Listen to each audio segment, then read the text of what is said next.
On today's show, we take a trip down memory lane, back to simpler times. Short episodes, hardly any listeners, and let's be honest, us just pretending we knew what we were doing. Well, Ian wants another crack at it. So today, we begin a new and improved series on Heaven's Gate. We'll meet Marshall Applewhite and Bonnie Nettles, discuss their relationship, the formation of their ideals, and how they slowly manage to gain followers. If you feel like you've heard this one before, you have. But this time, it'll be good. I'm Mike. I'm Ian. And I'm Dave. If you've always dreamed about hitching a ride on the Hale-Bopp Comet, stick around. We'll be selling one-way non-refundable tickets at Necronomipod.com. Patrons receive 10 cents off. This is Necronomipod.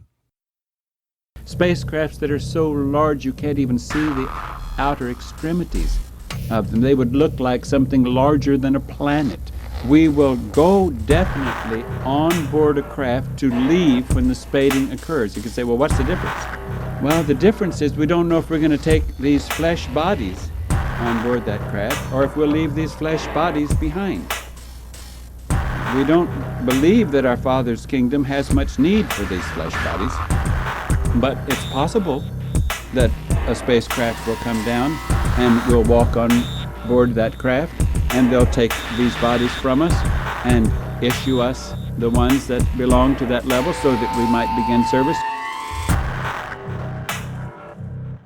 Well, we plan to cover Heaven's Gate tonight, start a series on them, kind of revisiting that. But I think based on popular demand, I'm going to call an audible, and we're just going to talk about our favorite hip-hop albums for an entire episode. Really? Because that's fucking the only thing people are talking about from last week. Have you reconsidered your ridiculous choices, or where you think you're going to go with this? First of all, I stand by those choices. Those are three fantastic albums that stand the test of time. Okay. Second of all, of course, it was a trolling list. Third of all, I didn't like the responses it got, so I'm not going to give my actual list. People don't deserve to hear it. Interesting. I don't know that people understood it was trolling because I heard from someone that loved Ian and my list, and they indicated that you deserved a beating for your list.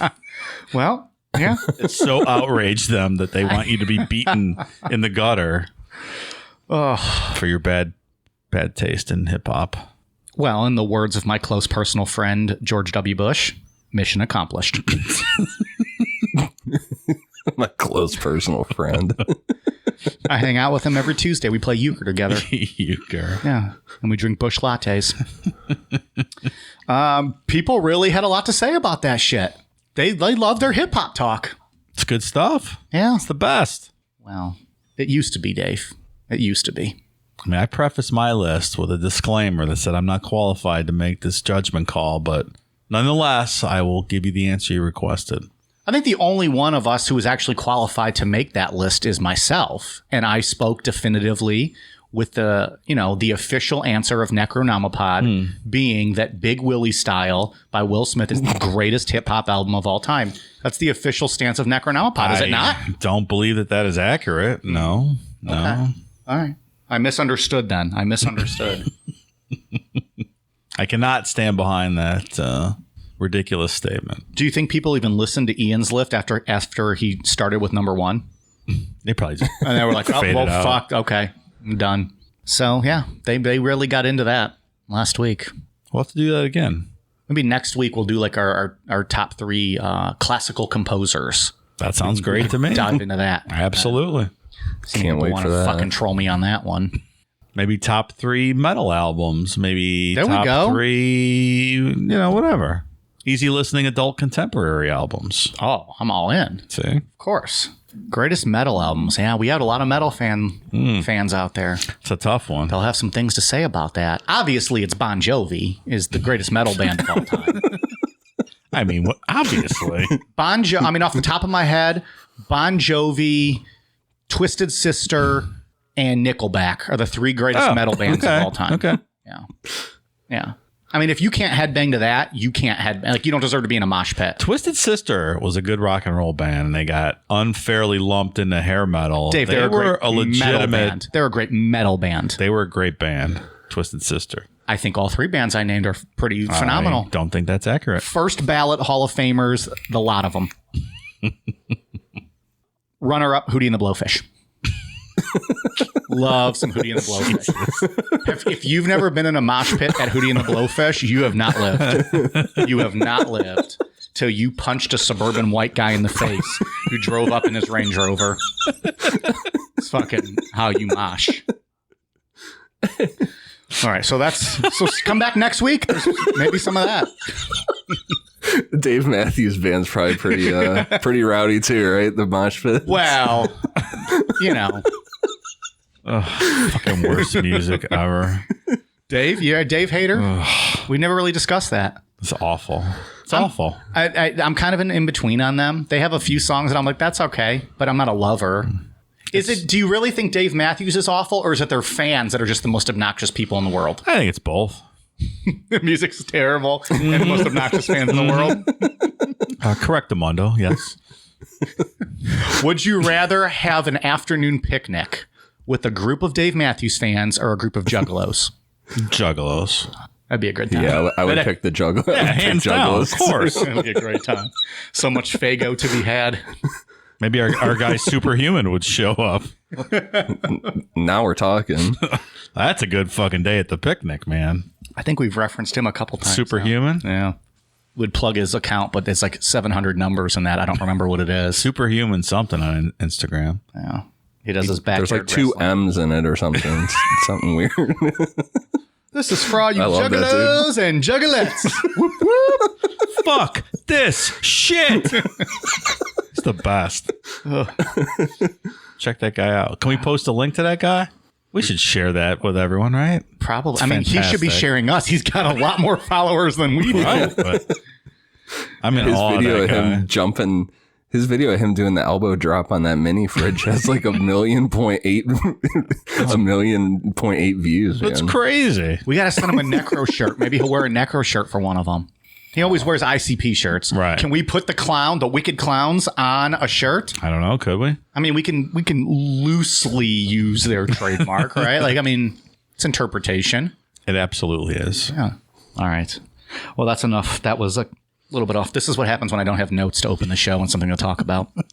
We kind of go down a path and talk about fucking Hootie and the Blowfish and Twisted Sister and Bon Jovi, Dave's favorite band. Underrated band, Twisted Sister. Ian, what are we talking about today? I can't remember. Tonight we are going to do our first redo and do Heaven's Gate. We're going to redo this one mainly because of the research. Heaven's Gate was our 9th episode, and since then I've gotten way better with research and outlines. I went back and read the old outline for this, and I clearly didn't know what the fuck I was doing. It was 9 pages for the whole story of Heaven's Gate. And I'm like, what the fuck was I even doing with this? You mean when the top of the notes still had the URL for wikipedia.com that you sent to Dave and I? I'm just kidding. I'm just kidding. You know, the date of that show was 2/17/19. It's only 2 years ago. It seems like it was a decade ago. I know, and it'll be another decade before we get to 500 episodes. This is fantastic. Really? Yeah. Yeah, we were talking to Mike today about his promise to get a... Well, no, you guys are throwing in bullshit rules. Mike promised to get a show tattoo with us on the 500th episode, and I informed him that all Patreon bonus episodes count towards that total. I disagree with that. Well, I don't give a fuck. They do.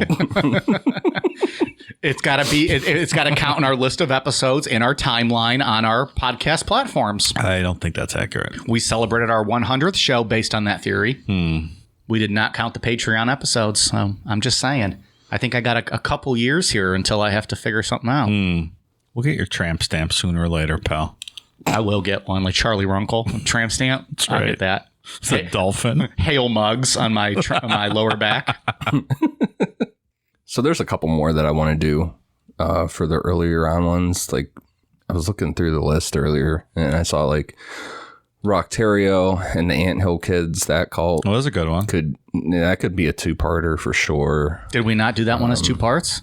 No, it was another real short one. Let me ask, Ian, are we going to be redoing the Casey Anthony series now that Autumn Fragrance has provided all the new information that was previously unknown on YouTube? Maybe we can get her on. Let's just tease it so that Dave and I can still make jokes about that episode, and then we can just keep it going that it's coming again. Right. It's coming again and again and again. Over and over. Just like my Google search history. So for Heaven's Gate last time around, we didn't get into their day-to-day and some of Marshall Applewhite and Bonnie Nettles' movements around the country over the years. And we also didn't cover their belief system very thoroughly, like basically at all for the most part. Some of that is because it's really fucking confusing and it changed a lot over the years that they were active. Oh, a change of belief system in this cult? That's weird. That never happens. Like last time around, we talked about this on Patreon not that long ago, how their website's still very active. Marshall Applewhite handed the ownership over the website to 2 members who had spent 12. Now, I read 12 years somewhere. Then, Dave, you sent me a link today that said that they were in it the whole time and they were given the task of keeping it going. Yeah, like way That's back to the 70s, right? Right. So I'm not sure, but it's still the same as the last day that they updated it in 1997. They sell the book, the VHS tapes of Marshall explaining things, the last statements from members, but they're really secretive and short in responding and selling the materials. It's really shady, or you would think it's really shady when you go to buy something from them. Do they take Bitcoin? No, you have to mail cash to this P.O. box in Arizona. Wow. Maybe that's how we should start selling our merch. Just mail us cash and then we'll send you something back. You don't even know what we're going to send, but like, I want merch, and then we just send you something. Right. And it just, you get like a sticker that says like, I'm a fucko. I know the P.O. box, but they have a physical location in Phoenix listed on that website. I wonder what's there.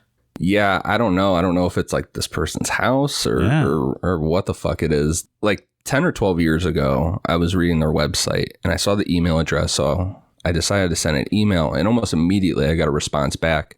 And it creeped me the fuck out at the time, because at that time I was like, all these people are supposed to be dead. I tried to talk to them. They wouldn't talk. So then a couple years ago, Angie messaged them and bought the book and the VHS tapes for me. And that's what she had to send. I think it was like $35 in cash out to this P.O. box. And they were really short with her. And it was kind of like a gamble. Like, well, maybe we're going to see it. Maybe they're just going to take the fucking money and be done with it. But in preparation for this one, I reached out to them again to see if they would answer some questions. And I expected them to get really weird with me and either be short or refuse to answer questions. But they did answer some. I got in, like 15 or so questions. They said they wanted to keep it off record, so I think we collectively decided not to use direct quotes from them. But it gave me a better understanding of some of the belief system going into this. Look at this. Ian doing like real journalism. Amazing. Dave, also, this says a lot about you. Ian's getting answers from a group that's been dead for 25 years. You can't even get a fucking response from Casey Anthony, who loves attention. I mean, are you even trying here, Pally? Come on, a little effort, please. It's a valid critique, Mike. I appreciate that constructive criticism. Also, Ian borrowed my VCR to watch these tapes years ago. He refuses to give it back.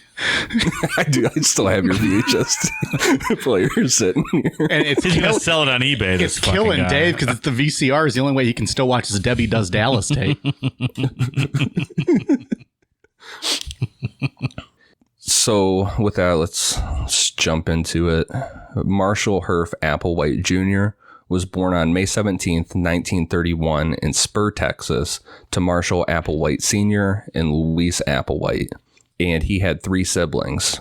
His father was a Presbyterian minister, and by accounts, Marshall wanted to follow in his father's footsteps.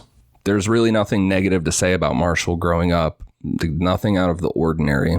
The family did move around Texas a lot during his childhood, but once high school hit, the family settled down and he graduated from Corpus Christi High School. After high school, Marshall went to Austin College, where he eventually earned a bachelor's degree in philosophy. And by fellow students' accounts, Marshall was well liked and participated in a lot of extracurricular student activities. Just normal guy. For the time being. Yeah. I was going to say, like, I don't know how to respond when there's been, like, no abuse growing up. Like, what do you... Okay. Where did this come from? Yeah, okay. After he graduated from Austin College, Marshall went to Union Presbyterian Seminary to study theology with the goal of becoming a minister like his father. So that's Presbyterian. In Catholic, it's called the seminary, right? I believe that's correct. Okay. Just checking. Maybe it's just a different pronunciation. Do they use the seminary with the Jesus crackers to make like a cereal, like a dip? Ooh, there you go. Dude, that's disgusting. You dip the Jesus in the seminary. More on that on next month's Bible Babble. We'll cover it. Well, you'll cover something, all right. Around this time, Marshall met Ann Pierce, and the two hit it off, and they got married pretty quick and had 2 children. Marshall always had a love for music, and he was a really good baritone singer. So pretty early in his time at the seminary, he quit to focus on music. The family moved to North Carolina, and Marshall got a job as the music director for a Presbyterian church. In 1954, Marshall was drafted by the Army and served in Austria and New Mexico as a member of the Army Signal Corps. When he was discharged from the military in 1956, the family relocated again, and Marshall enrolled at the University of Colorado, where he earned a master's degree in music with a focus on musical theater. You know, I didn't realize that after the Korean War had ended, they were still actively drafting people. I know the draft was in effect until the 70s, but they were still actively doing it. They were still actively drafting people. I had forgotten that too until I read this, and then I actually went back and was like, oh, goddamn, they really were. But I thought it was, as I understood, just for specialty position like stuff. Like they weren't drafting general infantry, right? He was theater. He was singing and entertaining. Is that what it was? I don't know. So I might have to look into that more. I'm a little confused. I would imagine. I mean, what are you doing at that time? Yeah, like you're not drafting for a wartime army, so right. Yeah, it was a little special confusing. Assignments type thing. Yeah, right. Maybe just picking from the top of the classes and stuff. I mean, I guess not if you're just doing everybody though. You can't look up. Oh, that's interesting. That's requires further investigation on our part. Stick around as Mike and Dave dive into the Eisenhower years. Right. Coming soon to NPR. I mean, he served in Salzburg, Austria from what I read. So what do we drafted people to serve in Salzburg for? I don't know, but they have great steaks. I love a good Salzburg steak. Is that right? Yeah. For Taste and More, it's Encore, right?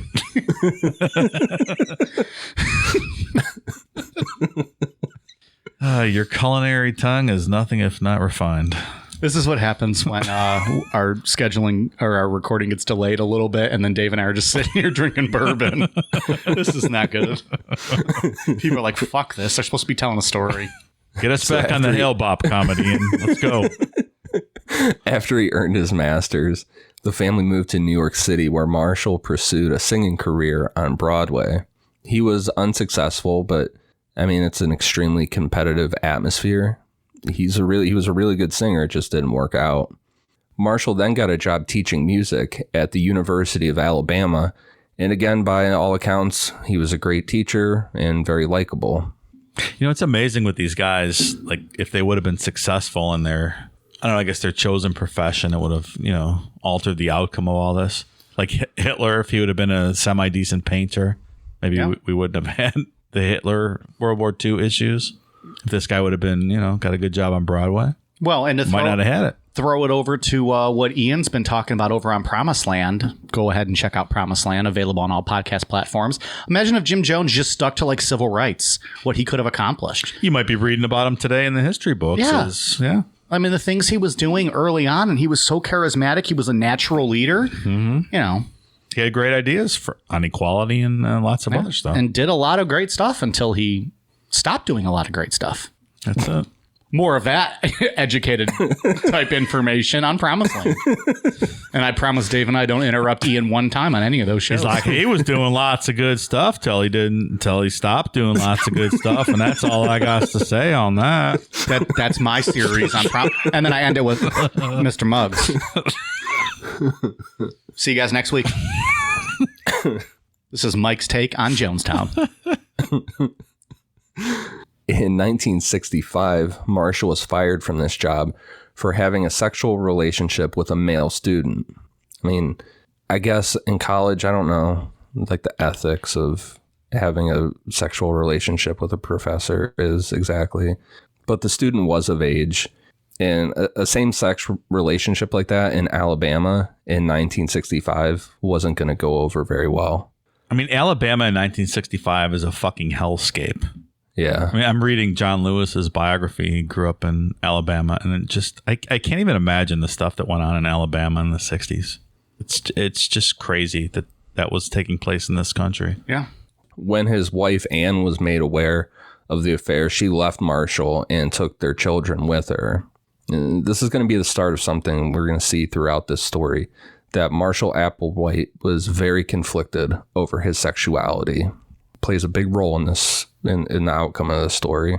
Later on in 1965, Marshall moved to Houston, where he got a job as chair of the music department at the University of St. Thomas. Like people sat on him while they were playing, or this guy.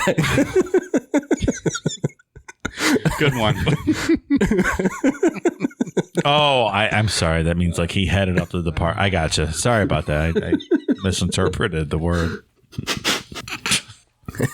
He also got back into singing, being the choir director for an Episcopal church and singing with the Houston Grand Opera. While living in Houston, Marshall was open about his sexuality with some people he knew, but he still tried to publicly date a woman, and that relationship didn't work out. Then abruptly in 1970, Marshall resigned from the University of St. Thomas, citing depression and other emotional problems. The widely accepted reasoning was that he had another sexual relationship with a male student, and the university let him resign instead of firing him and making a public issue out of it.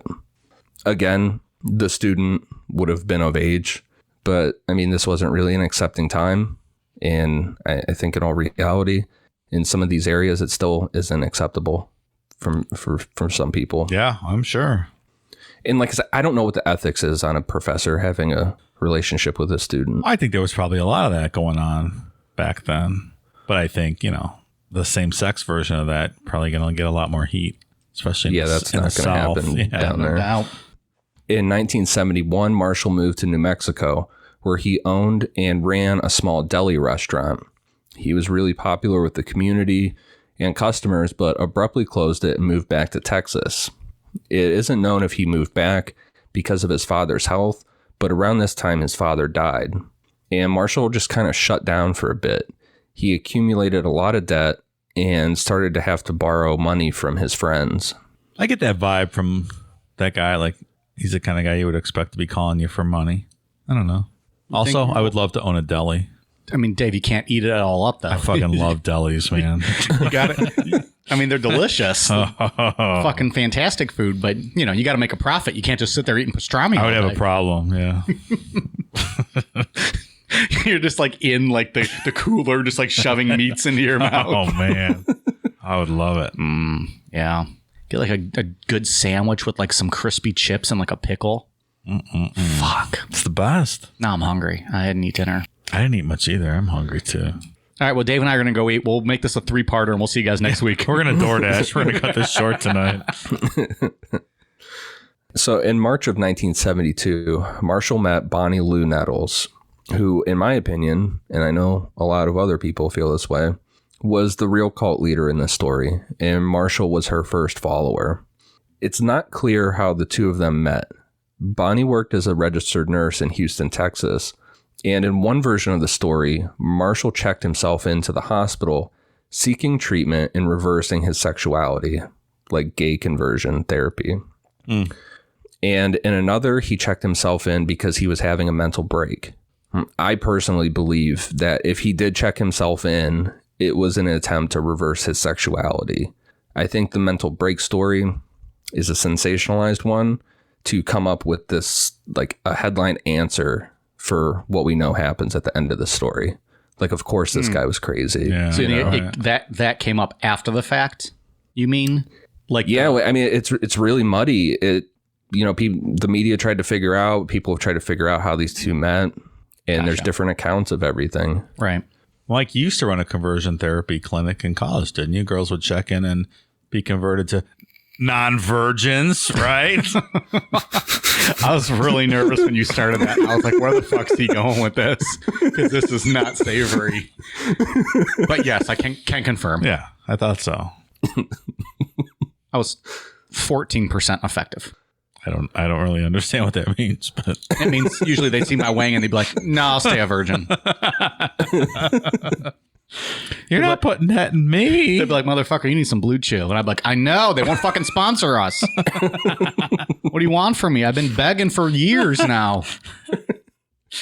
That's what I meant by success, right? Got it. I was confused. Thanks for clarifying. According to Marshall's journals, he was visiting the hospital to see a friend, and Bonnie was his friend's nurse. But looking back on Marshall's journal entries, people that have had access to them have found them to be largely inaccurate. Who keeps a journal that's not accurate? I mean, talk about lying to yourself. Seriously? Like, did you a Dear Diary and you just like tell a tale that didn't really happen? It's fucking weird, man. Unless you wanted it to be found. Unless you wanted it to be found. Yeah? You like, I think it's a long-term Maybe goal? somebody would find it one day. It's really fucking Maybe weird. you want it to be found. That's bizarre. I don't know. I've never been able to keep like a journal or a diary. Have you guys ever? No, I I really wish I would have. I had tried at one point, like, I'm going to write down just like the day's happenings or something. I couldn't do it. I recommend it to anyone, but no, I never could do that.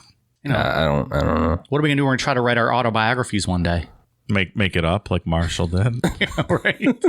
Get a ghostwriter and just let them kind of take it over and fluff it up. That's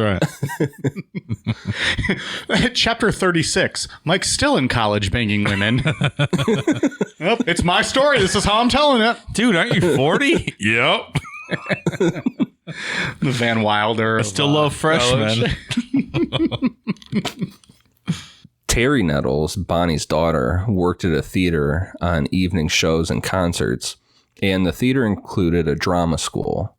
She said she knew Marshall from the drama school and worked with him on children's shows. She has said, quote, someone got hurt at the drama school in the theater that Herf worked at. Herf being Marshall, that's what everybody called him, like friends that knew him. Which was his middle name. Right. Herf accompanied the injured person to the hospital where he met Bonnie. That's how they met. Now, Marshall had been teaching at that school, and one of Bonnie's sons was going there, but Bonnie's son, Joe Nettles, said he doesn't know how they met. He has no idea. All right, so I'm sure the daughter is probably the most accurate source here. That's what I would go with. That makes sense. Herf. I'd go by Herf, too. That's fucking cool. Is it? I don't know. I don't think so, man. No? Nah. It's better than Marshall Applewhite. Herf. know. What's up, Herf? Marshall Applewhite's not awful. I don't like that. Depends what you want to do. I guess. You want to really the cult? It's a great name. Herf. Come on. What's up, Herf? You want to go bang I some don't know. chicks tonight, Herf's Herf? like the name, like the noise you make when you like pound up soda and then like you burp. You're That's like, all right. Herf. I don't know. That's just fucking gross. I mean, he was a junior. Must have been his dad's name, too. So it was a family name from somewhere. It's interesting. Herf. Well, Herf, I mean, do you have to have the same middle name to be a junior? Yes. Do you? Yeah. I didn't know that. Absolutely. Interesting. You have to have the same name. Like from beginning to end. Yes. Okay. Rules I'm is not- rules, Mike. I'm not challenging. I just didn't know Rules that. is rules. I did not know that. Usually when you hear a junior, though, like the middle name's not even associate. Like you don't ever usually hear a middle Well, name. then you're not a junior. Well, maybe it's still the same. I'm just saying you don't hear him called that. Well, sure. Robert I Downey guess. Jr. is his middle name the same. It has to be, or you're not junior. I'm just saying, as an example, you hear his first and last name. Right. No one ever talks about them. You know, well, if my middle name was Herf, I'd fucking hide it too. But I think it can be implied that Robert Downey's Jr.'s middle name is the same as his father. maybe, yeah, I guess that makes sense. He wouldn't be the junior if not. So you may change that middle name and you're no longer a junior, even though you have the same first and last name as your father. Why would you name your son the first? I don't know after why you, but anyone change the would. middle name, I don't know though? why anyone would name their son a junior to begin with. That's just me personally. I'm not a big fan of it. Yeah, I'm not either. I wouldn't like that. Yeah, I don't love it. Like, just be yourself. Because then someone calls you to party, you're like, oh, junior, senior. Right. Who wants that shit? No one wants that. No one wants that. Nobody headache. wants that. No. Ian, you actually wrote a good outline, and then here's Dave and I. How did we ever get past 9 episodes? Mike, you want to pour another whiskey over there? I think your glass is a first of little all, low. Pally, I've only had one whiskey to begin with. But actually, now that you mention it, I'll take a little bit if you're offering. Oh, I don't mind if I Wouldn't do. everyone love to know what whiskey we're drinking? If only they followed us on social media, they would know. Well, it's a secret. Just tap that ass just a little bit. Perfect. There you go. I just want to tap that ass amount. So getting into Bonnie a little bit. That's really what Marshall said. God damn it. Well, what, his dad or him? Oh, You didn't clarify. Marshall Herf Applewhite Jr. Sorry about that for the non-clarification. Continue on, Ian. Oh, good God. We're in trouble this episode. Her life it's hard to find anything out about her, really. There's not much out there about her. It's kind of weird that no one has found, like, been able to put down a real detailed timeline of her life. What I could find was that she was born on August 29th, 1927 in Houston, Texas, and that she was born into a Baptist family and pushed back against religion. Oh, good for her. She went to school and became a registered nurse. And then in 1949, she married a guy named Joseph Nettles. Together, the two of them had 4 children, and things seemed to be stable until sometime in 1972.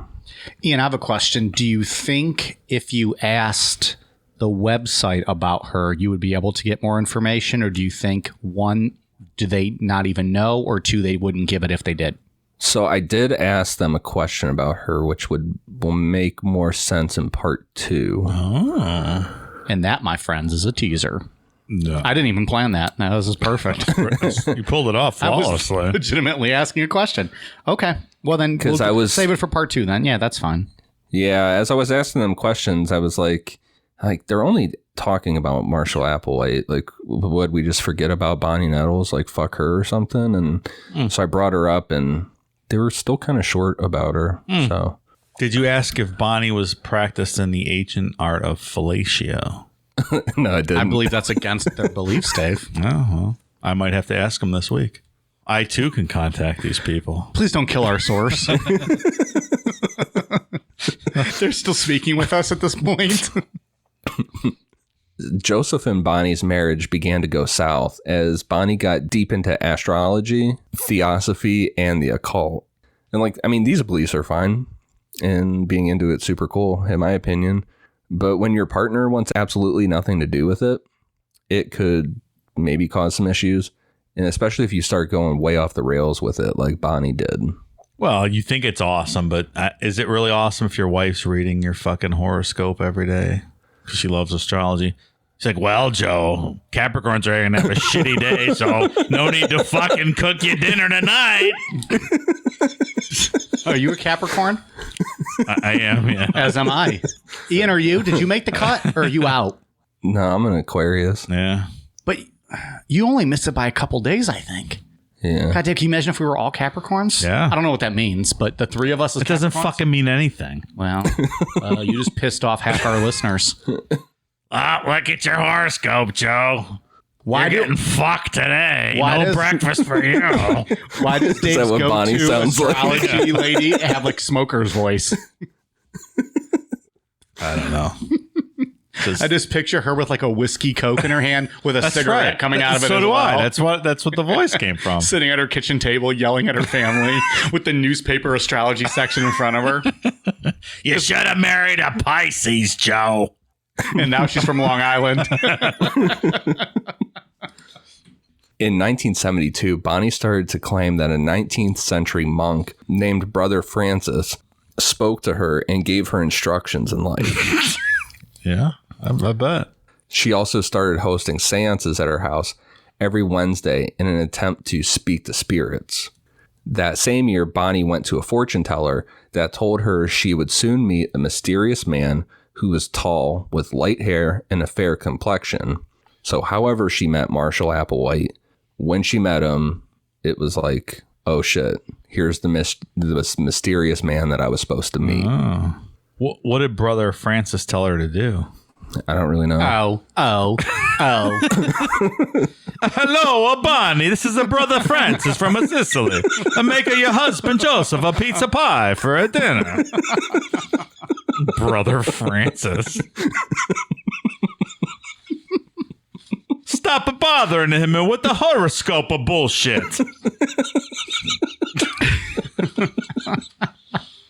So you think the husband was behind all this? He might have been. He was probably Get like the fuck out. he had like a microphone in the other room, and he bugged the room. He's like, Bonnie, it's a brother Francis. Your husband is a suffering. Why don't you blow him once in a while? So that's behind. So Heaven's Gate is all done by Bonnie Nettles' husband. Right. It was all he like because of him. perpetuated the whole thing in the other room of their house. You think he may even wrote the horoscopes just to kind of push her more out? Like, Maybe so.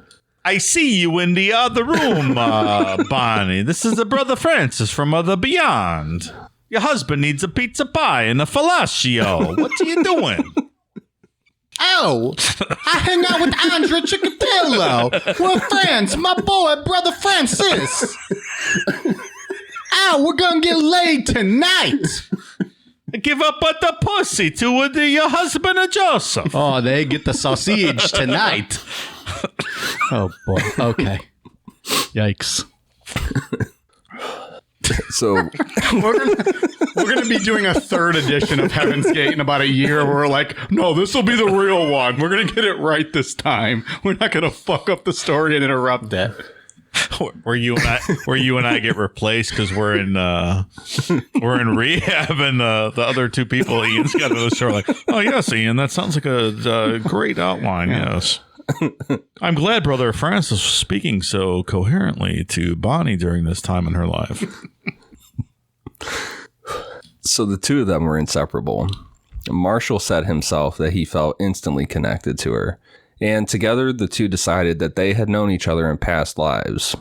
After reading Marshall's astrological chart, Bonnie told him that their meeting each other had been foretold to her by aliens, and that together they had a, quote, divine assignment. Her daughter Terry recalled that it was odd that her mother was spending so much time with Marshall, but nothing about Bonnie's beliefs were odd. Terry said that they both felt like they didn't fit into society, and she would sit outside with her mother watching for UFOs, kind of daydreaming about what it would be like to leave Earth. I can 100% see Ian sitting out on his front porch looking for UFOs, daydreaming about what it would be like to leave Earth. What do you mean you can 100% see it? Like, I've done it with him. Like, he makes me go sit outside with him and we look for UFOs. I mean, I just get drunk and sit there. It's an okay time, I guess. It's not bad. In the summertime, I do sit out there super late looking at the sky, smoking cigarettes. It's more fun than when he makes you pet his pet raccoons. Like, at least I'm not going to get rabies by looking for UFOs. You're like, it's 2:00 in the afternoon and this raccoon's out and he's foaming at the mouth. Is that normal? Ian's like, oh no, that's just Butters. He comes around every now and then. And, I scratch his belly. He nibbles on my finger. We're buds. Regardless of Terry getting along with her mother in the belief of UFOs in the occult, Bonnie's marriage was already on the rocks because of it, and now she's spending pretty much all of her time with Marshall. Then on New Year's Day, 1973, Bonnie just up and left her husband Joseph and her 4 children and took off with Marshall. Marshall also had some contact with his children from his previous marriage, but he cut all ties when he left with Bonnie. Joseph Nettles then filed for divorce soon after Bonnie left, and he was awarded full custody of their children. Parents of the year, am I right? Marshall and Bonnie living together was the perfect setup for Marshall. Not only had he found his soulmate, but he wanted absolutely nothing to do with sex anymore. Whether it was with a man or a woman, he got this loving, platonic relationship that he wanted in life. It's not clear if Bonnie wanted more out of it or not, but at least Marshall was getting what he wanted.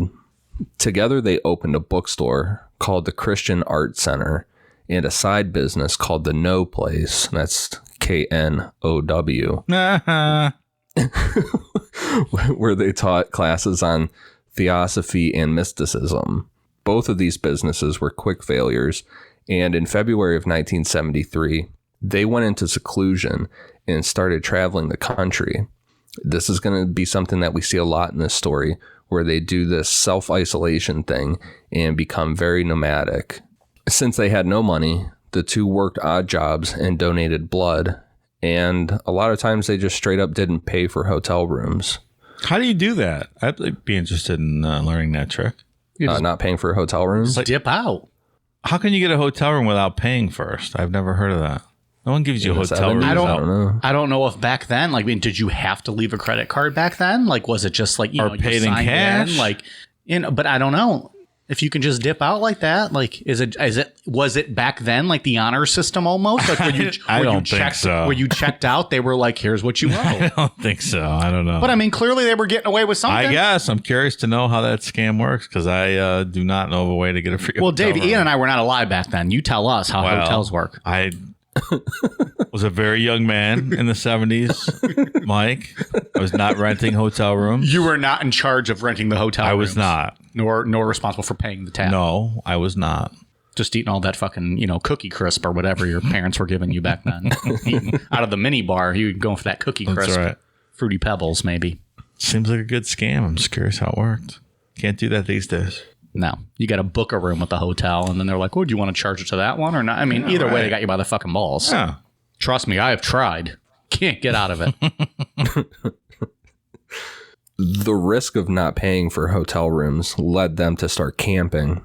While camping, they read a lot of the King James version of the Bible, and our favorite occultist that comes in more episodes than not, Madame Blavatsky. This is where the belief system of Heaven's Gate started to be molded into place, and it started with the belief that Marshall and Bonnie were the two witnesses described in the book of Revelation. Of course they were. You've mentioned theosophy a couple times. That's the religion started by Madame Blavatsky's teachings. Yeah, that goes hand in hand with whenever we do the Nazi and the occult episode, whenever we finally get around to that, we have to do an episode on Madame Blavatsky to start that because she had the root races, where the Atlanteans with the Lantern. Yep. And I think it was her fifth root race was the Aryans, and obviously we know who pulled.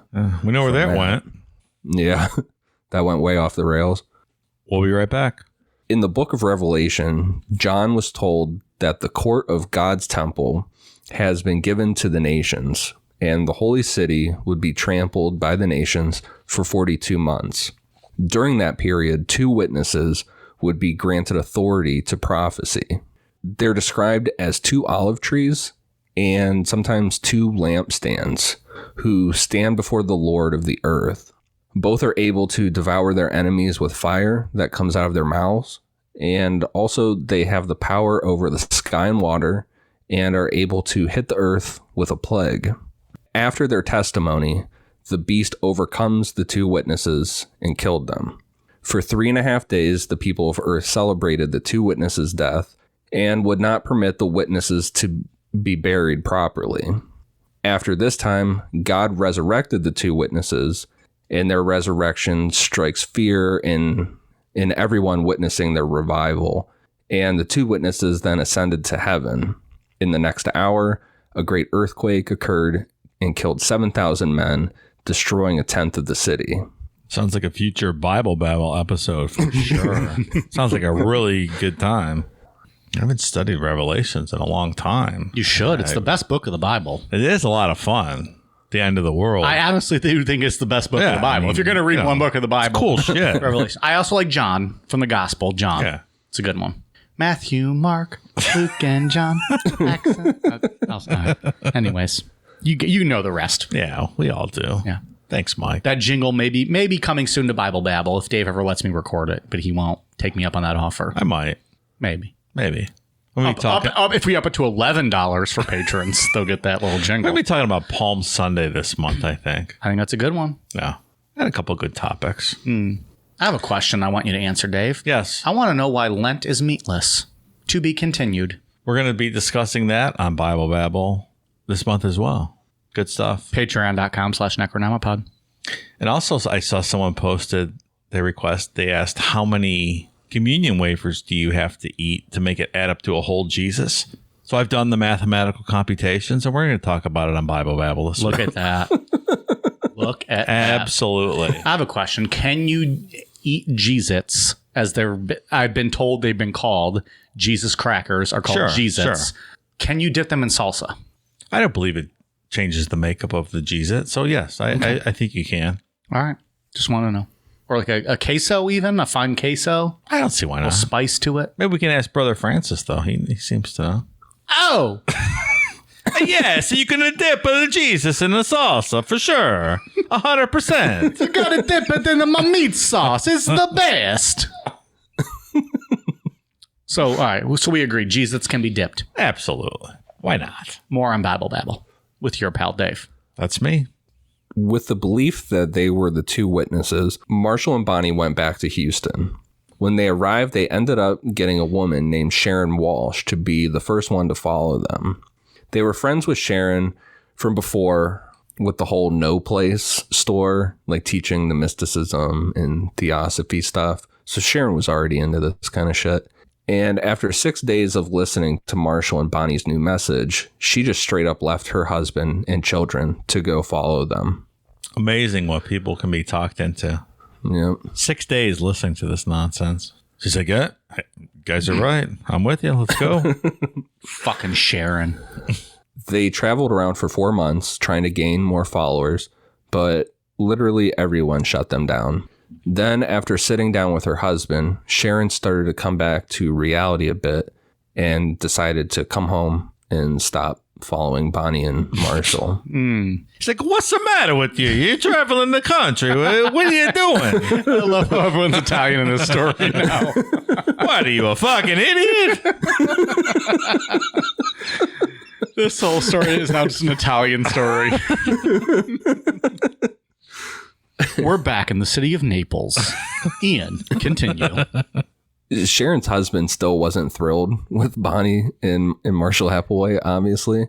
So he pressed charges against them for credit card fraud because they had been using his gas card while they were traveling. Sharon eventually convinced him to drop the charges because she let them use the gas card. And she's like, well, technically it's our gas card and I gave them permission. Wives. It's like What are you going to do? Dave's like, nope. Dave's like, nope. I'm not touching that one. These charges revealed that during these travels, Marshall had rented a car in Missouri with an expired credit card, which technically was stealing the car. Marshall said that since he was one of the two witnesses, he had, quote, divine authority to keep the car, and he would just pay them back at a later date. Spoiler alert, that explanation didn't work, and he was extradited to St. Louis, where he was required to serve 6 months in jail. Separation of church and state, Marshall. Sorry, you can't keep the car. All right, we're going to have a beer break real quick here. Whiskey, beer, tequila, more beer, more vodka, more whiskey, and more beer. All right, thank you, Stone Cold. We are full on our pints now. We're ready to go. And let the record show, we're back on the keg train. We refilled our kegerator. We're good to go. Drinking that champagne of beers. Yeah, we cheaped out and got the Miller High Life. Well, we don't have enough patrons to afford Miller Lite anymore, so it'd be nice if we had more people sign up to support us, so Dave and I and Ian can drink better beer, every week. But that's okay. We'll make our sacrifices. Patreon.com/Necronauta. It was while in jail, Marshall had the awakening that he and Bonnie were actually aliens. Alien spirits that had, quote, walked into the bodies of Marshall and Bonnie. According to the belief system, an alien spirit had also walked into Jesus's body. Now that spirit was in Marshall. Where was the alien in the interim? Right. He was in the next. We'll get into it. But Hey, he was Dave. in the next level hanging out. Don't ask questions you can't handle the answer Well, to. I mean, we're talking 2,000 year interim period here. I was just wondering what this fuck was doing that whole time. You can't handle it, Dave. Fair enough. Fair enough, Mike. Regarding Bonnie, she was the spirit of an alien that was actually God. Everything in the Bible was accurate. It was just that people who wrote the Bible didn't have the vocabulary to explain aliens and UFOs. So that's where you get the angels and clouds taking people into the sky, things like that. They just didn't have the vocabulary to say that's a UFO. Sure, that was a spaceship. Sure. They're going the ancient aliens route with this stuff. Also, if you were wondering what happened to Marshall and Bonnie, because there was a Marshall Applewhite and there was a Bonnie Nettles. When the alien spirits took over their bodies, according to my email conversation with whoever runs the website now, the souls of Marshall and Bonnie were transferred to 2 newborn babies and continued their lives in that form. You know, could it also be said that we're giving, like, the first news on this? Like, have other people... like, this is stuff that Ian got through interviewing people on the website. We can cut this out if we need to. So are we giving information that people might not actually have confirmed before? Like, this is maybe not breaking news, but, like, confirmed news from Heaven's Gate themselves, right? I don't know. That I could never figure out, like, what happened to Marshall and Bonnie when these alien spirits entered their body. Like, what happened to them before? So that's one of the questions I wanted to ask. Mm-hmm.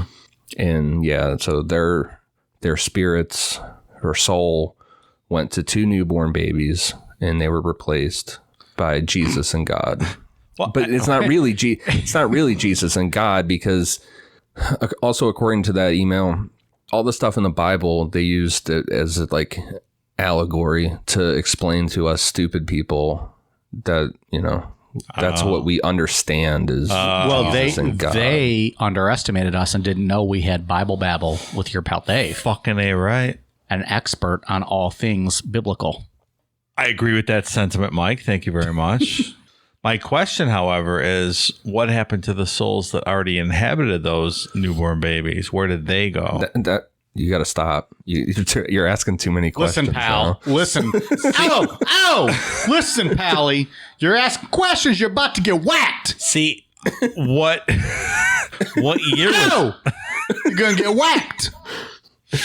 What year did this take place? Because I'm thinking maybe I'm Marshall Applewhite. See what this I'm saying took place.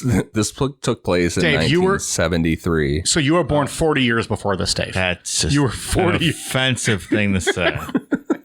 I was born in 1971, so I thought I would ask. Okay. Maybe I was Marshall Applewhite. You were not. Can confirm. All right. Fair enough. And also, I've seen the Kevin Smith movie Dogma, and I know goddamn well that Alanis Morissette is God and not Bonnie whatever. Nettles. I just want to put that out there. Nettles. While in jail, Marshall wrote a document titled Statement 1 that would be a basic outline of initial beliefs and became their first recruitment tool.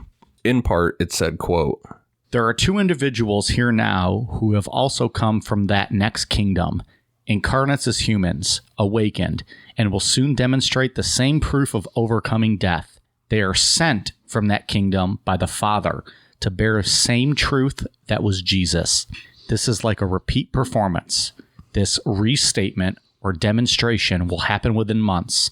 The 2 who are the actors in this theater are in the meantime doing all they can to relate this truth as accurately as possible so that when the bodies recover from their dead state and they leave on UFOs, those left behind will have clearly understood the formula." Yeah, I mean, those are words for sure. Yeah. They said those things. That's a direct quote. So those were words that were stated. Sure. I mean, it sounds like what you might read in the Bible as well, right? I mean, who's to say? Who's to say? Who are we to judge, Mike? Until we get on Hail Bob Comet. Surely not our drunk asses. No. Until we jump aboard the Hail Bob Comet, who are we to judge? I also read today, after I did this outline, I was reading some more after I sent it to you guys. Bonnie was visiting him a lot in jail during this period, and she was probably helping him more, like, put together this belief system more than he was actually writing it himself. That's at least what I think. So I think at this point in the story, what you're saying is Bonnie was the more instrumental one in all of this. But I think because of events that happened later in the story, probably in part 2, Marshall's the one that we're more familiar with as the leader. Yeah, like how this was set up, you know, we're going to start getting into them talking to people. Bonnie's the brains, Marshall is the charisma. Yeah. He was the talker. Bonnie just kind of stayed in the background and came up with all this stuff. The man with the plan, if you will. The woman with the plan. There you go. There you go. But women always have the plan. They're always This the is brains true. behind the operation. You can't deny it. It's undeniable. Other than Jonestown, and we saw what a man did. He fucking killed a monkey. So, fuck him. That's why men should never be allowed to run things. Upon Marshall's release from jail, he and Bonnie reunited. And after saving up some money, they set out on the road again, calling themselves the Two. In March of 1975, Statement 1 was mailed out as a flyer to churches, New Age groups, and metaphysical stores countrywide, like stores that sell crystals and all that stuff. After reading it, a guy named Clarence Klug, who was a failed New Age metaphysical cult leader, he was trying to start a cult, but he was not doing a great job of it. He invited them to speak before an awareness group that he was running in Los Angeles to explain Statement 1. At the Los Angeles meeting, Marshall and Bonnie were using the names Guinea and Pig to reflect their understanding that they were part of an experiment conducted by the Next Level. I feel we know like from the last. I feel like the country was just awash in these fucking groups back in these days, right? Like metaphysical, Like, cult take your type, pick. Take your pick. Right. It's like Everywhere. It's Greek week on a college campus. Exactly. Which one are you going to pledge? Right. Yeah, it is. It really is. Like Children of God started that same way out in Southern California. You got them on the beaches. You got Jonestown running hot still at this point, like right? there's tons of them. Yeah, you know, Guinea and Pig. Who Who you was gonna be- Guinea? Who was who are you Pig? going to be a pledge of? Yeah. Yeah. Right. It's pledge week. Was Marshall Guinea? Yeah, Marshall's Guinea. So Bonnie was Pig. Yep. It's a great name.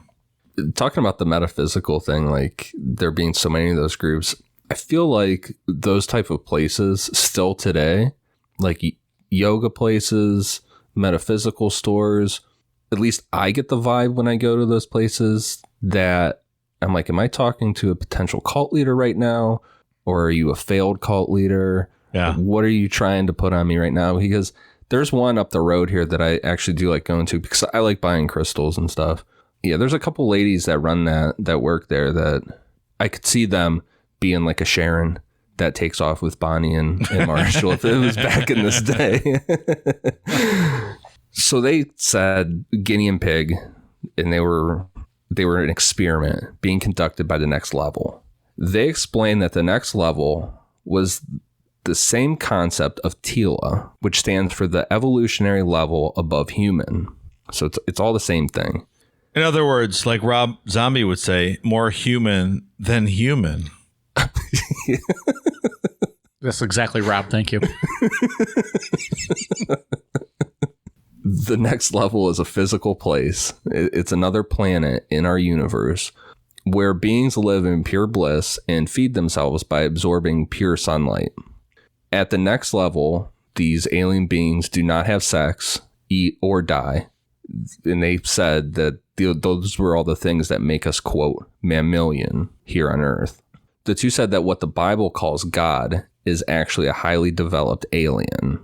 So no eating and fucking. Sounds great. No. Like, is there whiskey or beer on this level? Or You have no. there's nothing. Actually, it's no sex, no eating, and no dying. Here's my thing. No sex, no eating, no dying. If there's booze, sign me the fuck up right now. Why not? Why not? no dying and booze. Yeah. Okay. But no fucking and eating. You can get it Rambo. I mean, you're not going to starve to death, right? I would imagine, like, based on this, you're not hungry and you have no sexual appetite, correct? Because I mean, you're not going to starve to death. Is the sexual appetite gone, or is there just no fucking? But it's the same with eating, though. Is the hunger gone? I don't know. In I don't my know, mind- Mike. I don't know. In my mind, you're not turned on and you're not hungry. But I could even, I mean, if you're turned on, you go look at some Casey Anthony photos, take care of business, come back, boom. You have your booze and you don't die. No. Well, one could infer that if you're No. fucking, there's no masturbation either. That's Mike. not fucking. You can't. You don't even have the option to do that in the Next Level because all these alien beings are genderless. You have no sex organs.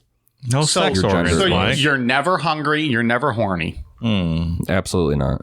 I don't know, man. That does not sound great. I'm going to decline the offer to go to the next level. I'm going to stay on this level right here. But that's me, Mike. You do what you want. I don't know. You want to jump on Hail Bop Comet in the year 4380 next time it's here? Go for it. All booze, no death? I don't know, man. I'm going to take fucking and eating, so I'm going to stay on this plane. Ian, please continue. They said to gain access to the next level, humans would have to shed every attachment to Earth. This meant members had to give up all human-like characteristics, such as their family, friends, sexuality, individuality, jobs, money, and possessions. No fucking way, Mike. Literally everything that you've ever had. Come on. Dave, you're cared for, and all you get to do is drink all day, and you never die. I don't know. Jim Jones never offered me this. It's true.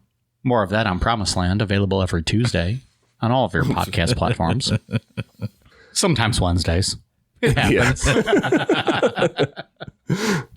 The two said that evil space aliens, called Luciferians, falsely represented themselves to Earthlings as God and plotted to keep humans from developing.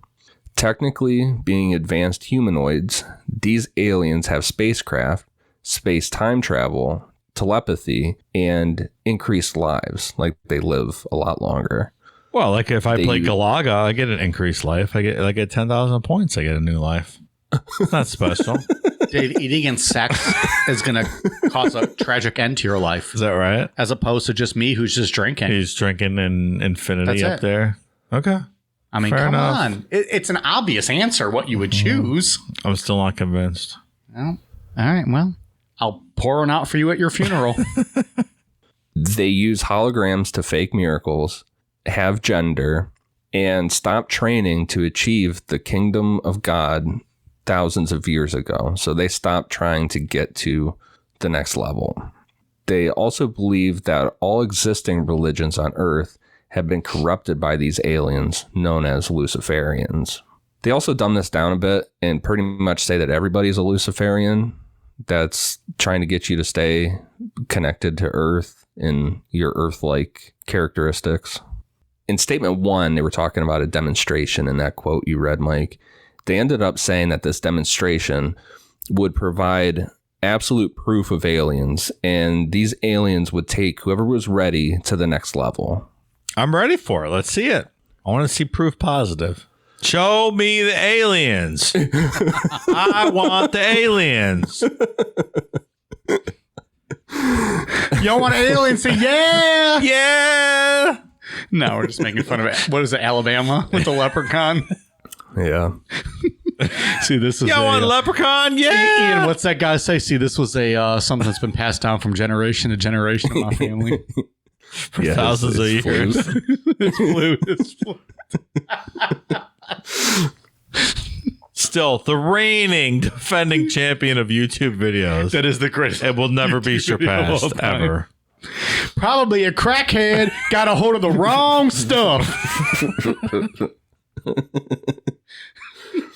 So 4 things here with the stuff we just went through. First, they weren't aggressive with the Luciferian thing.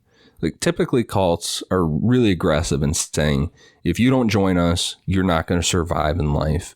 And Marshall and Bonnie were basically like, your loss. If you don't come with us, we don't really care. They didn't use any scare tactics. Reverse psychology. They're like, fine, you don't believe, you're not going to the next level. We are, though. Second, you shed all your human attachments to enter the next level. You would become this perfect alien being that we talked about. The way that they portrayed this was an alien that basically looked like a more attractive version of the standard gray and had no gender. You know what this conjures in my mind is Marilyn Manson on the cover of Mechanical Animals. Yeah, you could say that. Right. Without the red hair. Yeah, without the breasts. Yeah, right. Because there's none of that. Yeah, right. Yeah. But just that androgynous kind of. Mm-hmm. I don't know why I thought of that, but. The 2 taught that this would be a physical changing, like a caterpillar becoming a butterfly. Like, your body was actually going to physically change. And this example was used in almost all of their early literature. They emphasized to the early followers that they were not speaking metaphorically. And they used a lot of words like biology and chemistry in these statements. They also attempted to avoid the term religion, as they saw it as being inferior to science, which I can get on board with that. Mm-hmm. Third, these core beliefs are going to shift a bit over the year, but this is the general system. And we'll cover all the further publications they do and changes to the beliefs, as well as name changes. But as of right now, they were known as HIM, which stood for Human Individual Metamorphosis. Clever. And the fourth point that I had on this outline, we already talked about it a little while ago.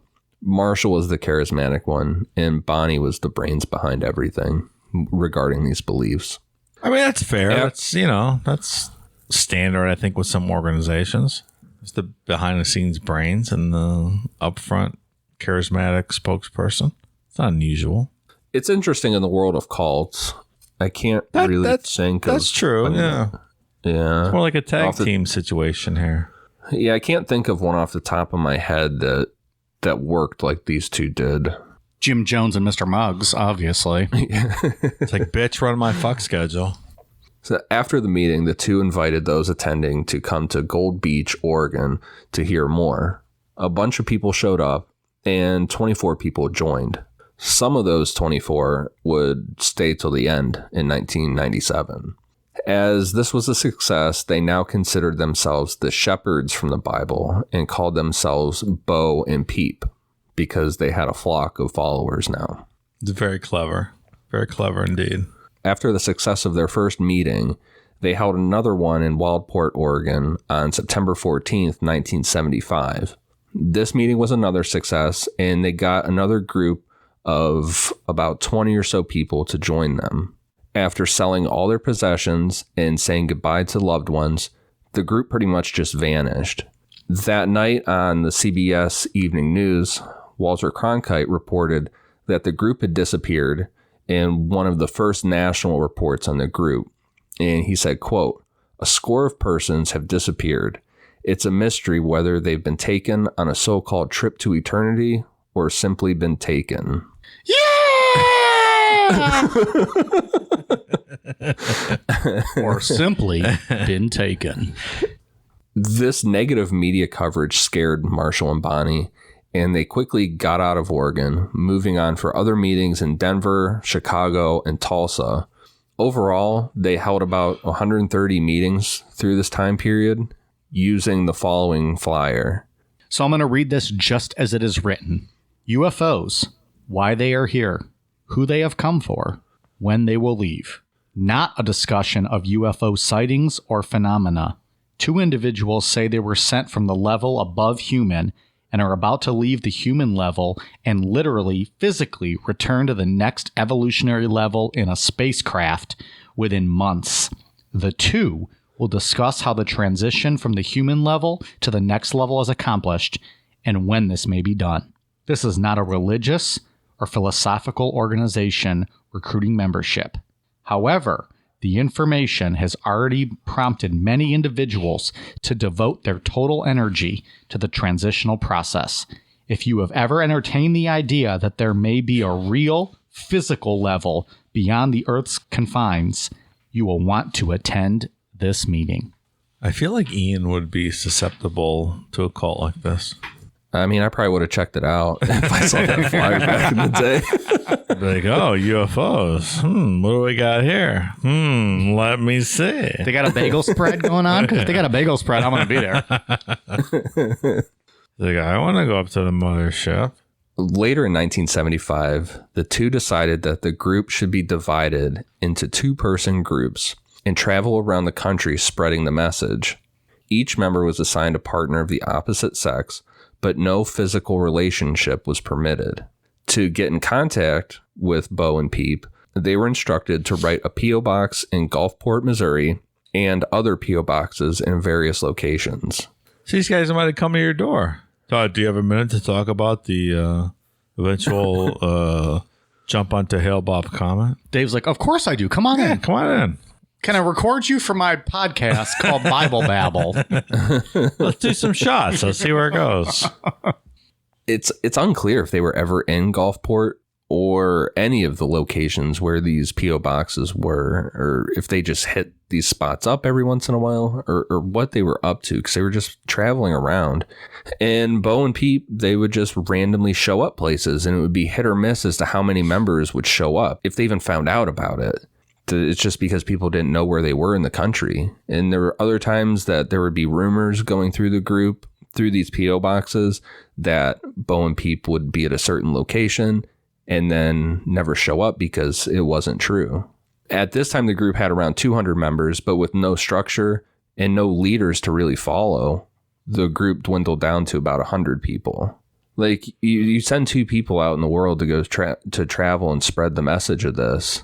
And after a while, they're like, fuck this. Let's go do something else. You know what I mean? This kind of sucks. Realizing the mistake they made with this approach, this made Bo and Peep start holding public recruitment meetings again to grow their membership. This was also at a time where cults were getting a lot of national attention. Family members concerned for their loved ones created the Concerned Relatives group in response to Jim Jones and the People's Temple. And there were a lot of family members concerned with their loved ones that joined Bo and Peep and just gave up everything and took off.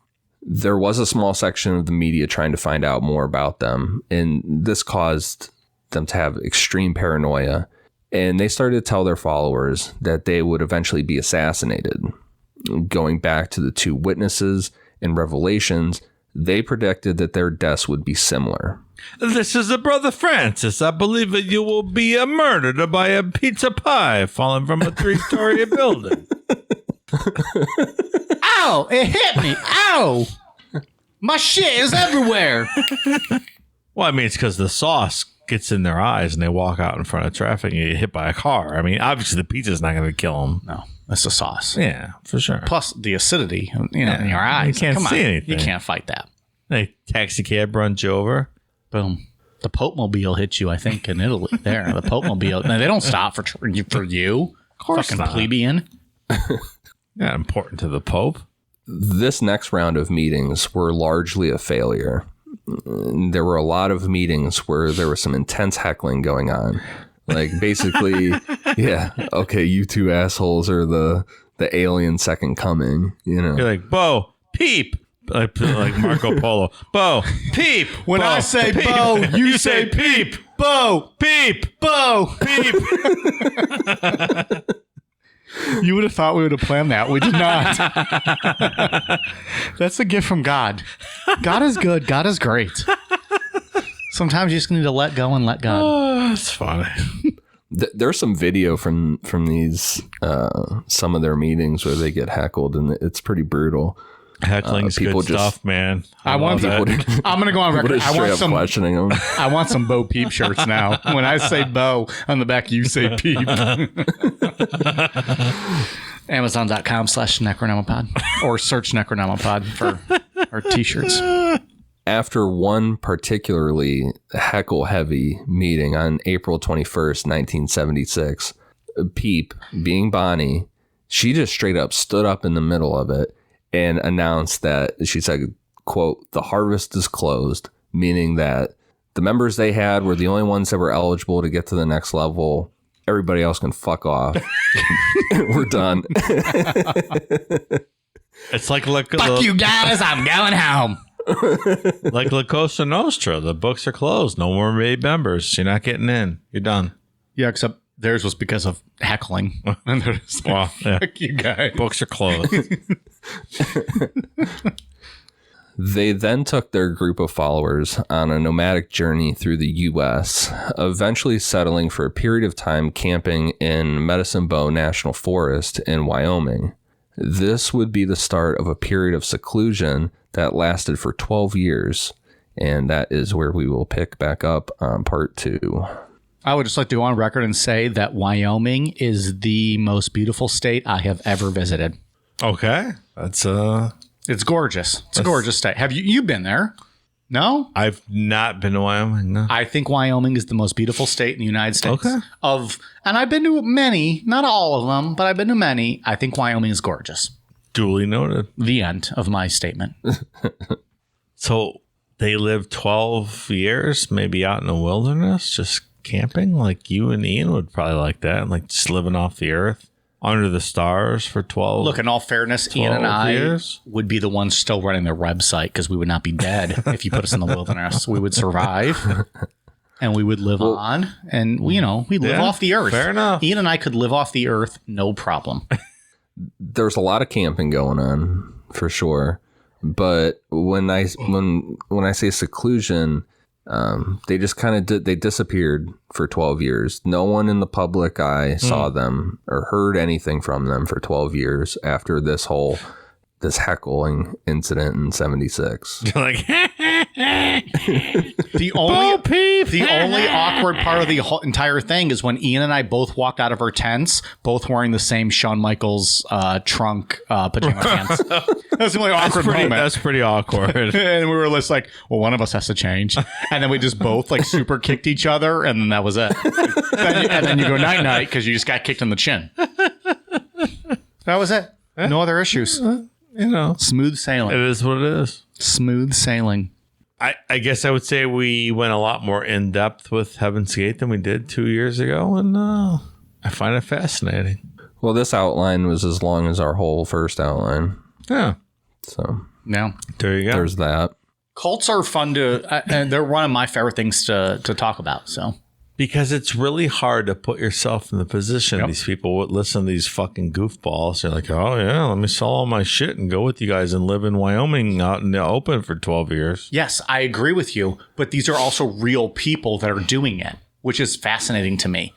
For sure. They're being, tricked into following these people. And that's, and Ian has even said, like in past episodes, like at a time he might have, followed one of these people. You can cut that out if you need to. I don't. I think that time is now. I think he's still susceptible. I think if No. Hold on, Pally. No, at this point, we are recruiting for our Necronomicult. They're listening every day to Ian's beautiful potato voice and that velvety, cheesy potato soup voice that just, oozes into their soul. And then we have them follow us. okay. Next thing you know, they're patrons. They're buying shirts. Maybe a thong coming every now and then that says, I listen to Necronomipod and the only thing I got was mic up my ass and it says on the back on the thong. I don't know. I'm spitballing. We're brainstorming here. We're brainstorming. The thing with this group is that, like all cults, every cult is consisted of people that are successful, some that aren't, some that are highly educated, some that are middle of the road. There a little bit of everybody is in every cult. These people that this cult appealed, that Heaven's Gate appealed to, were people that just did not fit into society at all. A lot of people that the whole like hippie movement, the free love movement, was not kind to these people. That whole is it because they were kind of thing. Is it because they were religiously affiliated? Like the free love people rejected them. I mean, to not being mean to people from Heaven's Gate or anything, but a lot of them were very antisocial nerds for the most part. Just did not fit into society. They weren't into partying. They just really didn't fit into the counterculture right of that time. That makes sense. Sure. And They when were you the have counterculture of the counterculture. Yeah, right. That's what I mean that for real. like you said, if I saw that back in 70, whatever that was, 75, that flyer, I'd been like, I'll check it out. But if I was really extremely not happy with my life, with society, I just felt like I didn't fit in. And then there's talking about something that resonates with me, UFOs. And then like, yeah, you know what? You don't have to be a part of this. You can get fucking rid of all of it and we can go hop on a UFO. I don't know. Somebody in that state that's really so disconnected with society might go for it. I get it. Makes sense. So try to wrap it up tomorrow in part 2, or next week with a part 2. Mike says it's going to be 3 parts. We'll see. I think it's going to be 3 parts. Come on, man. That was my prediction. Seriously. We'll come see. on, man. Yeah. I did predict that. We'll see. I did some heavy digging, and I found a really shady Google Drive link that I just took a chance and downloaded it. And it had it had an archive of their 1995 post on Usenet that when they tried to recruit. And it's very long, so I want to dig into that. So yeah, it might be 3 parts. God We'll damn. see. God damn. All right. Well, we kind of wrapped it all up just there as it is. Ian, you got anything else to add to part 1? I know you gave us a teaser of what's to come. Anything else you want to close this chapter with?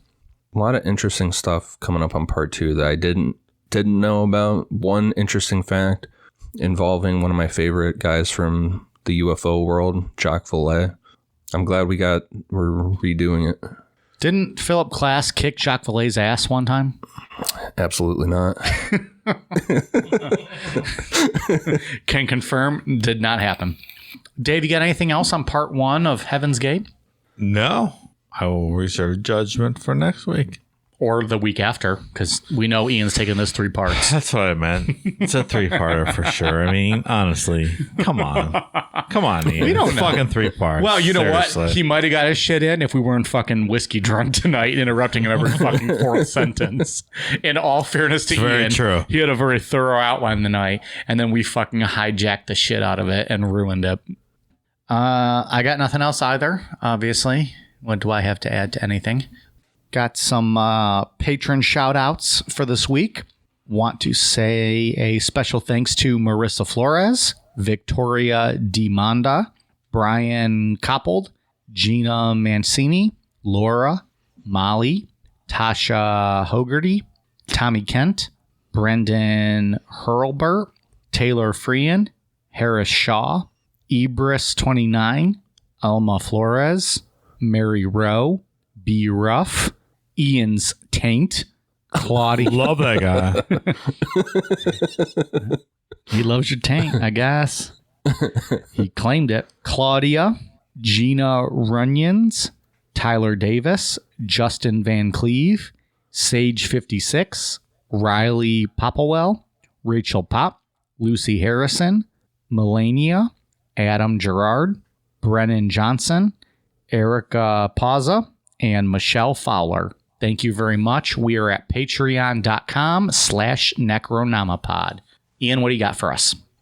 First, I want to give a shout out to Amanda Adams for my, I guess you would call it a metal sign of a raccoon holding a roll of toilet paper. It's your spirit animal. That's right. I got it up next to my Bat Boy poster here. So yeah, thank you. I got a good laugh out of it. And for iTunes, I have one for ADSM 1023, BNC 620, Test Tickle, Acid Anthrace, Not Casey Anthony, Darkest Barnett, and I'm Valentine. Thank you guys for the awesome reviews. Special shout out to Testicle. Test It's a fantastic name. Oh, I just got it. I didn't get it at first. I love her work. Test Tickle. Dave, you got anything for us? Oh, I'm sorry, Ian. Go ahead. And I just wanted to give everybody a shout out that a thank you that has given Promised Land a bunch of good reviews. I have not gotten a 1-star yet, so Damn. that's Wow. nice. Wait till I sign up. Oh my God. Apple. I submitted like 5 1-star reviews. What are you talking about? It's not working, apparently. Bring that shit down. If it goes huge, then we're fucking going solo. And then what the fuck are Dave and I supposed to do? We're going to do this shit by ourselves? Come on. Yeah. Promised Land every Tuesday into Wednesday, maybe. Yeah. But you get it once a Just week. depends. It's there. Free on all podcast platforms, so check it out, Promised Land. Dave does his Bible Babble for the $10 tier patrons, available at patreon.com/Necronomipod. We also have all of our merchandise available at amazon.com. Search Necronomipod. We got all kinds of fun shit there. Currently, I think it's only available in the U.S. because of shipping issues. We're going to see how that plays out, but apologies to anyone not in the U.S. who's trying to get our merchandise. We appreciate your support, but Sorry if you're not blessed by nationality. goddamn. And we are on the socials at. Did I throw to you, Dave, with your? I have nothing. I have no bad review corner tonight because every review has been awesome. All right. And I am very intoxicated. I'm talking slowly and I'm slurring, and that's okay because I've been drinking heavily. It's very late at night, and that happens. And that's the way God intends it to be. It's the way God intended it to be. Let go and let God. That's what I live by, Mike. We are on social medias at Necronomipod, Twitter, Facebook, Instagram, YouTube at Necronomipod, Amazon.com, search Necronomipod, and Patreon.com/Necronomipod. We appreciate you guys listening. We'll be back next week for part 2 of Heaven's Gate. All right, you guys ready for a cool down beer? Cheers.